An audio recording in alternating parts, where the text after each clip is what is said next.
It's Kempe versus Doughty as the Four Nations face-off got underway. That and more on this edition of Locked On LA Kings.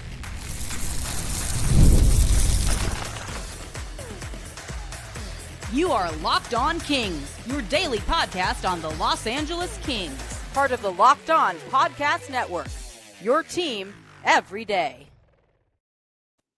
Hey, Kings fans, welcome to Locked On LA Kings, part of the Locked On Podcast Network, your team every day. Thanks for making Locked On LA Kings your first listen every day. We are free and available wherever you get your podcasts and on YouTube. I'm Eddie Garcia, your host of Locked On LA Kings. I've worked in sports media for the past 30 years. Also co-host of the Puck Podcast, a weekly NHL review show that's been putting out content for the last 18 years, and a passionate LA Kings fan for over 30 years. Coming up on today's show, we're going to give you another scouting report on a possible trade target for the LA Kings before next month's trade deadline. And we'll have a rain report as the Rain were in action tonight, taking on the Tucson Roadrunners. But we start with the somewhat anticipated opening game of the first ever Four Nations face-off. The tournament opened up with a nice matchup as pre-tournament favorite Canada took on Sweden in a game played in Montreal. For us Kings fans, that meant Adrian Kempe for Team Sweden against Drew Doughty for Team Canada. Kempe was playing on the right wing on the top line with Philip Forsberg and Elias Pettersson. To start the game, he would get moved a little bit around during the game, while Doughty was playing on the third pairing with Shea Theodore. More on that situation coming up. So some things I was looking for both as a Kings fan and as a hockey fan. As a hockey fan, what was the level of competition going to be like in this event? Were the players going to really try? Were they going to be playing physical? As a Kings fan, obviously, how would Adrian Kempe and Drew Doughty play? And most importantly, would they both come out of this game and hopefully the tournament without any kind of injuries? Well, to answer the first question, the level of competition I thought was great. My anticipation was that they would at least try like they would in, say, a regular season game, but fall short of a playoff type game. And I think for the most part, that was about right. Now, maybe it was a bit more competitive than your run-of-the-mill regular season game. Certainly the talent level was much higher than you would see in a regular season game. And I would say maybe it fell just a bit short, though, of what you would see in a playoff game. But all in all, I thought the players played hard. There was hitting, there was physical play, and it turned out to be a great game with Canada edging Sweden 4-3 in overtime. As for our boys, unofficially, I had Kempe and Doughty on the ice against each other 5 or 6 times. There was no physical contact between the two, which is just fine with me. But it was an eventful game for both. We'll start with the man they call Juice, Adrian Kempe, who I thought looked very good in this game. Definitely had a more eventful night all around between the two. Second period, Kempe did put a hit on Team Canada and Vegas Golden Knights defenseman Shea Theodore into the boards. I thought it was a relatively routine hit, certainly nothing late or dirty or overly physical about it, just a pretty regular hockey check. But Theodore went into the boards and he hurt his shoulder, elbow, arm, something, and immediately Winston Payne skated off the ice and did not return to the game. That would turn out to affect Drew Doughty's ice time, as Canada would have to go the rest of the way with just 5 defensemen. Not that I'm sure Drew Doughty minded that one bit. Most of the 5 or 6 shifts that both Kempe and Doughty were on the ice against each other were fairly uneventful, except one. That was in the third period when Adrian Kempe took a feed at the Canada blue line, with Drew Doughty trying to defend him, fired a wrist shot into the net that beat Canada goaltender Jordan Binnington. That cut the Canada lead to 3-2. So while Kempe got the better of the individual matchup, scoring that goal, Drew Doughty's team would go on to get the victory. Took a little bit of getting used to as far as trying to track Adrian Kempe because he was not wearing his usual number 9. He was wearing number 10. The number 9 went to his line mate, Philip Forsberg. And I can only assume that because they both wear number 9, maybe Forsberg has more time playing for Team Sweden, has a little bit more international experience. And so maybe that's why he got to choose the number and Kempe had to go with number 10. Don't know about that, but that's my guess. I did see from Kyle Young on Instagram the other day, he gave me the heads up that Drew Doughty was going to be wearing number 89 instead of his typical 9. So it was a little bit easier to spot Drew with that number, and his beard kind of made him a little bit more recognizable as well. Cale Makar, the Colorado Avalanche superstar defenseman, was wearing number 8. I thought it would have been a very nice gesture if Makar would have offered that number to the veteran player in Drew Doughty. That's usually how these work in like an all-star game or anytime there's some kind of competition where players have, numbers that they usually wear and another player's wearing it. So usually it goes to the veteran guy. He gets the choice. But I'm guessing because Drew joined the team late, maybe Makar already had the 8 jersey that was, maybe they already printed him up. Maybe they already took pictures and things like that. And so maybe it didn't make sense for him to change his number. That's my guess on it anyway. So how did Kempe and Doughty play? All in all, I thought both had a very solid showing. As I mentioned, Kempe had the more impactful game than Drew did, although I thought Drew played relatively well. He did get knocked off the puck in the first period. I think it was a second period, actually, and that led to Sweden's first goal. It wasn't an egregious turnover, but it was a turnover. And, of course, Kempe had the goal. And Doughty didn't play bad defense against Kempe, but Kempe got the puck in a good scoring area, was able to score. So I would say credit Kempe more than blame Drew. All in all, Adrian Kempe played 16 minutes and 56 seconds in the game, had a goal, 5 shots on goal, which led Team Sweden. He was an even player, did not play on the power play, but did see a little bit of time on the penalty kill for Sweden. As for Drew Doughty, he played 18 minutes and 54 seconds. He did not have a point. It was a -1. Did have had 1 shot on goal, and he did see a little bit of time on the penalty kill, no time at all on the power play for Team Canada. And most importantly, both Adrian Kempe and Drew Doughty seemingly came out of this game 100% healthy. Now, of course, Kempe was involved in that hit that caused an injury, and we talked about this on Tuesday's show. This is the one real tough issue with a game like this. You want the players to play hard. You want them to put on a good show, but you would hope that nobody gets hurt. But it's just not something that's realistic when you have players playing at a high level, especially in a game that's physical, that players are moving at high speeds. There's no way you can guarantee that somebody isn't going to get hurt. So Shea Theodore, the Vegas defenseman, it was announced after the game, he's out for the rest of the tournament. I don't know what the report is as far as him being out come, return to the regular season for Vegas. Obviously, that sucks for them. Could be good news for the Kings because obviously we could face them in the first round of the playoffs. Could be battling for them for the second spot in the Pacific. Who knows? But again, it's a tough break for them. And look, if you're a big hockey fan and you like this type of thing like I do, you want to see the type of hockey we saw in this game between Sweden and Canada. Good, hard played hockey, high skill level with some really, really good players. And you just keep your fingers crossed that nobody gets hurt. Fortunately, after one game, Kempe and Doughty appear to be just fine. Unfortunately for Vegas, they lost a player, and for Team Canada, they lose a player in the opening game. While Drew Doughty and Adrian Kempe are the 2 members of the LA Kings that are going to get the most attention, obviously, at the Four Nations Face-Off because they're playing in the games, it should be mentioned that they are not the only members of the organization that are there. Kings goaltending coach Mike Buckley is holding that same position for Team USA, while Kings head equipment trainer Darren Granger is holding that same position for Team Canada, considered one of the top equipment managers in all of the game. So congratulations to those 2 guys as well.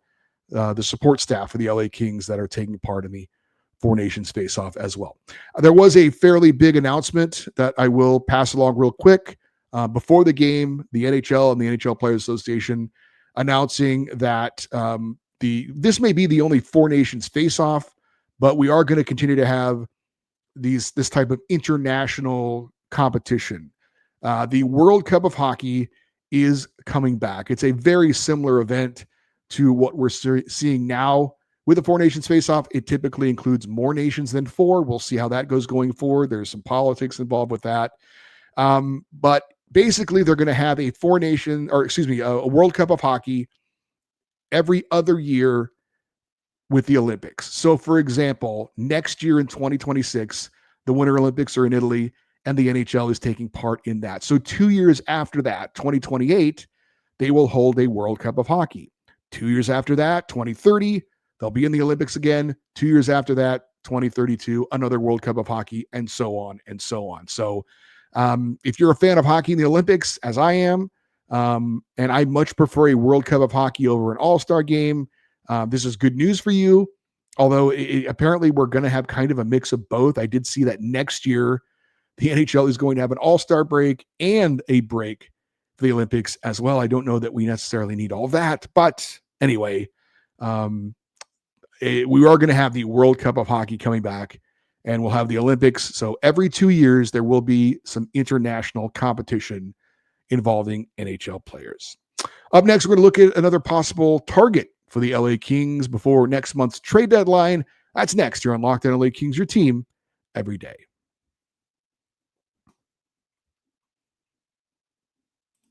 Looking to optimize your nutrition this year? Factor makes eating easy with chef-prepared, dietitian-approved meals that are fresh, never frozen, and ready to heat and eat in just 2 minutes. With 40 options across 8 dietary preferences each week, you can customize your meals to fit your lifestyle, whether it's Calorie Smart, Protein Plus, or Keto.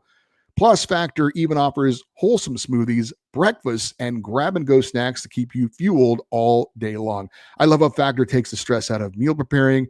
It's convenient and it's unbeatable. No prep, no mess, just great food in minutes. Eat smart with Factor. Let's get started at factormeals.com/LockedOnNHL 50 off and use the code LockedOnNHL 50 off and you will get 50% off your first box plus free shipping. That's code LockedOnNHL 50 off at factormeals.com/LockedOnNHL 50 off and you will get 50% off your meals plus free shipping on your first box.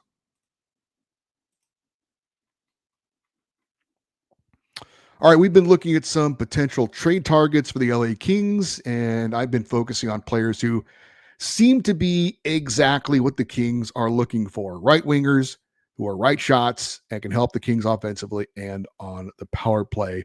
Now, if they're a player that's an unrestricted free agent at the end of the season, that certainly could help because you would think that teams could be looking to unload them before they could potentially walk at the end of the season for nothing if they can't re-sign them.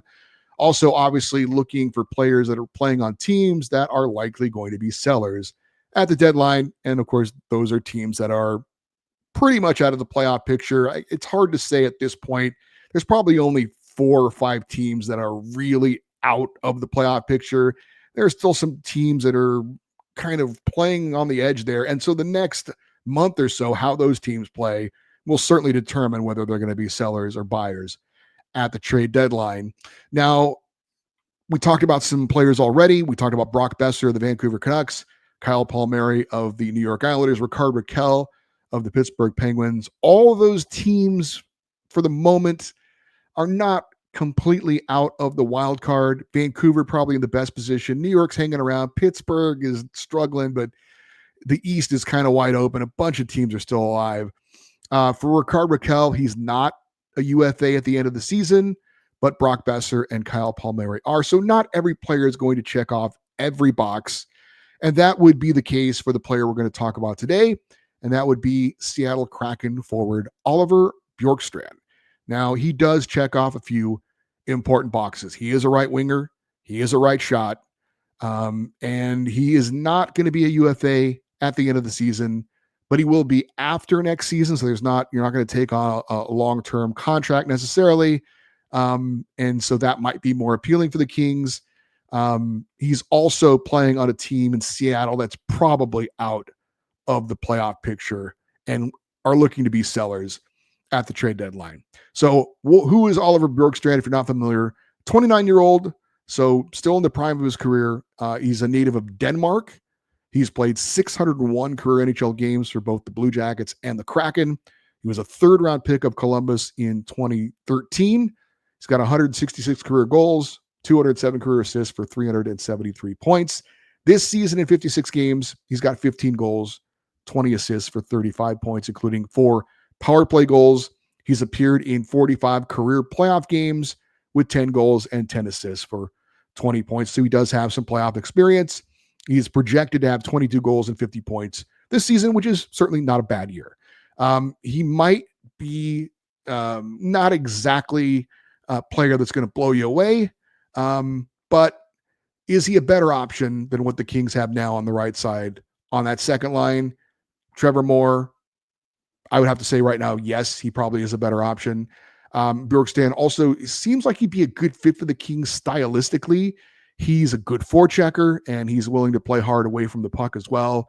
Not the biggest guy in the world. Maybe think kind of a Victor Arvidsson type of player. He does have a good shot, like Victor Arvidsson. So when you compare Oliver Bjorkstrand to the other three players we talked about so far, Brock Besser, Kyle Palmieri, Rickard Rakell, a lot of similarities. Age-wise, he is younger than both Rakell, who's 31, and Palmieri, who's 34. He is 2 years older than Brock Besser. As far as the contracts go, they're all making about the same amount of money. So when you're looking at the Kings taking on a contract, obviously the Kings likely would be getting something off of their roster, you would think. But Bjorkstrand, again, 1 year remaining, $5.4 million per season is his salary. He does have a 10-team no trade list, so there is some say as far as where he may or may not want to go. Of course, he could always waive that if he wanted to.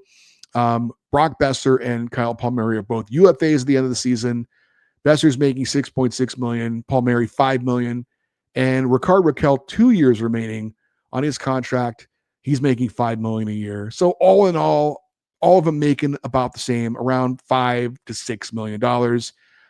And again, contracts are not going longer beyond 2 years. With Rickard Rakell would be the longest contract that the Kings would be taking on if they were to trade for one of these players. As far as the stats go for this season, again, all pretty similar.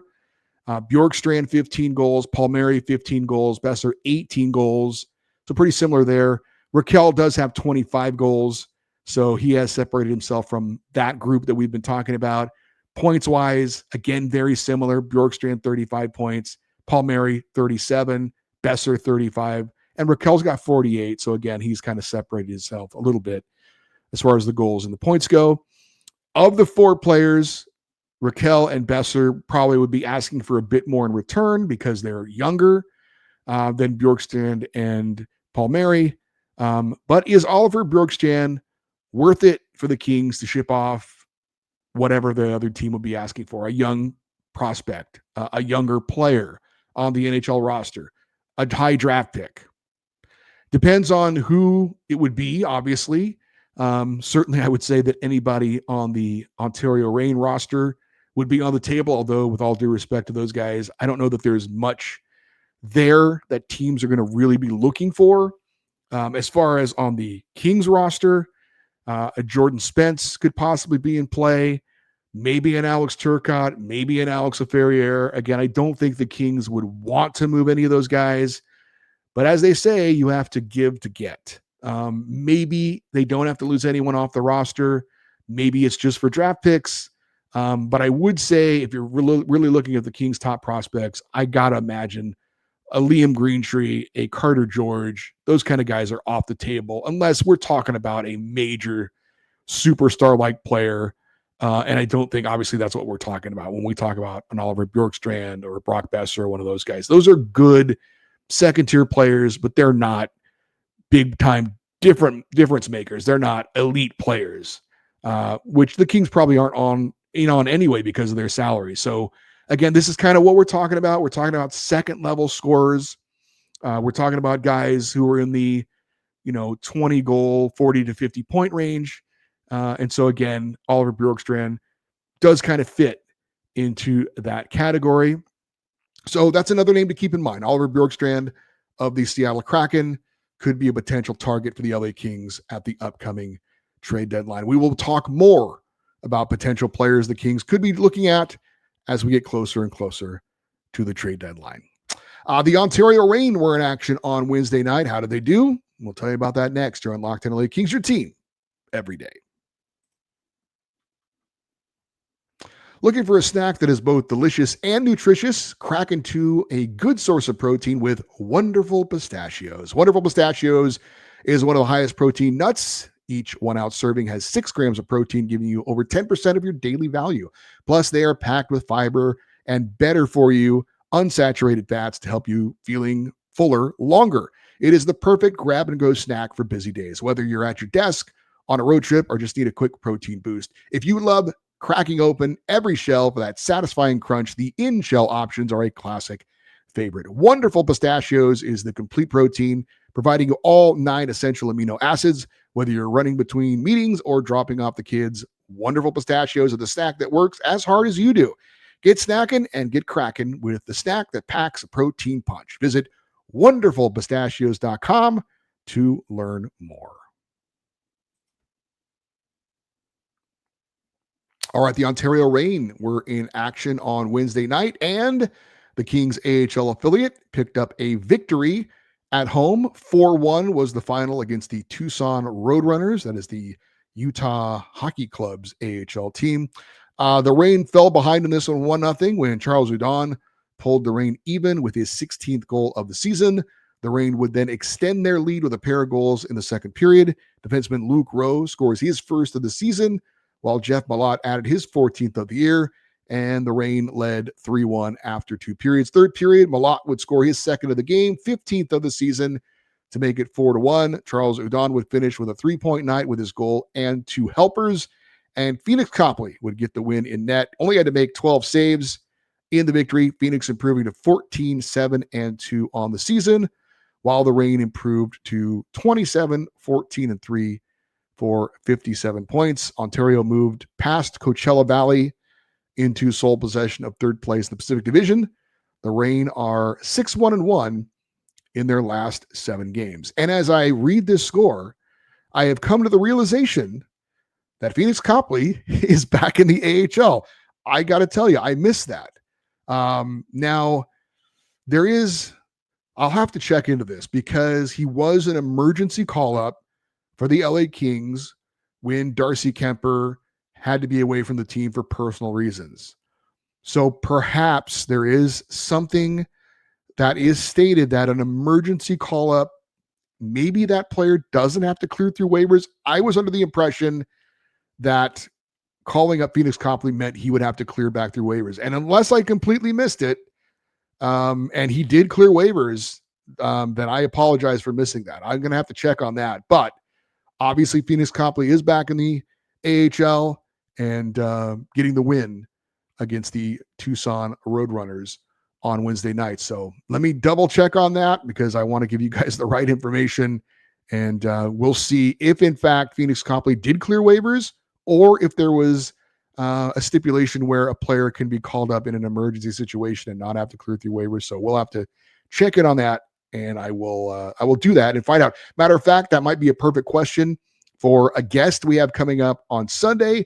That would be Jared Shaffron, who has joined us before. He is the manager of communications and content for the Ontario Reign. Think of him as the Zach Dooley of the Reign. Jared Shaffron, the Reign insider. He's going to join us again on Sunday. He will give us a thorough update on all things Ontario Reign to get you guys updated on what's going on with the Kings AHL affiliate. We'll certainly talk to him about Samuel Fagimo. We'll talk to him about Eric Portillo, Andre Lee, Samuel Helenius, the guys that we're kind of familiar with that have seen time with the LA Kings, and see how they're doing. And also maybe about some of the players that some of us are not as familiar with, and see who's doing well, who's having a good season in the AHL with the Kings AHL affiliate, the Ontario Reign. For you everydayers, those of you that listen to watch Locked On LA Kings every day, coming up on Thursday's show, we'll have another special interview. We're going to be joined by Carlin Baith, who is a part of the LA Kings TV broadcast crew. We have had her on once before. Looking forward to getting caught up with her about everything that's been going on, and to, of course, get her thoughts on the LA Kings and maybe talk a little bit more about the job she does, how she prepares for it, and things like that. We'd love for you to stay interactive with the show. If you want to get an email in for our fan feedback show or send an email to me for any reason, the email address is lockedoneddie@gmail.com. Always welcome to post your thoughts on every show if you're watching on YouTube in the comment section. Follow us on social media, X, Twitter, Instagram. We are at Locked On LA Kings. I'm Eddie Garcia. Thanks for listening and watching this episode of Locked On LA Kings, part of the Locked On Podcast Network, your team every day. Have a great rest of your day. We'll talk to you tomorrow. And as always, go Kings, go.